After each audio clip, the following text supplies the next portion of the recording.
in the mid-90s, my mother was visiting me from New Jersey and being driven to a bridge game in Santa Monica. And the car was T-boned at an intersection. I became Mom's caregiver, and it opened me up to this world, which was of great interest to me, helping people remain in their own homes. So I took my state insurance exam and began doing this work in '98. For 10 years, I worked exclusively just about training financial advisors at the major firms throughout the greater Bay Area. And I've also worked personally with people in their own homes for almost 18 years. Do you have a plan such that if you lost your independence or your wife lost her independence, what is your plan to deal with the consequences?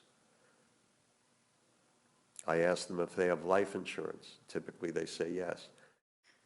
And I'll ask, why did you buy the life insurance? And they'll tell me about the consequences of dying too soon.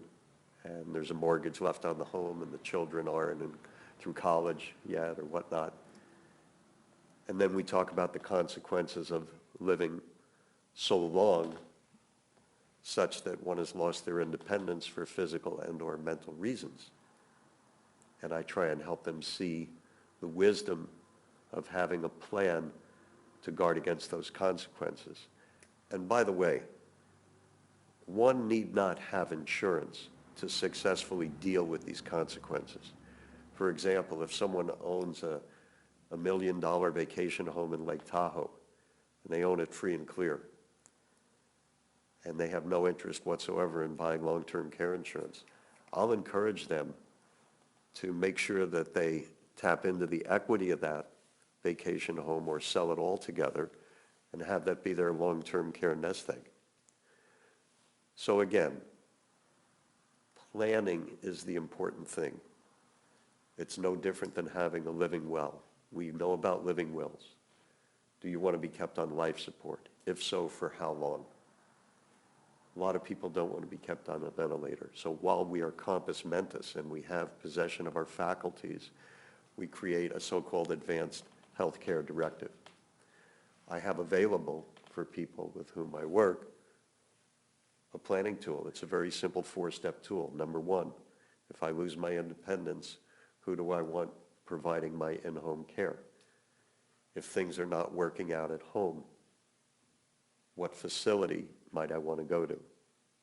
Pre-identify it.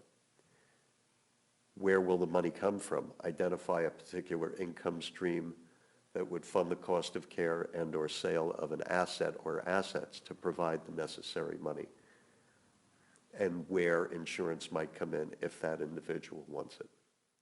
The most fulfilling thing is obviously for me that I know I've helped people who, but for the fact that they got to meet me and find something suitable, affordable, for which they were insurable, they might not have ever gotten the protection.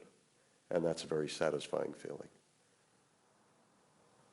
I can be reached at 707-974-8282. My email address is art.nybrief@axiapartners.com.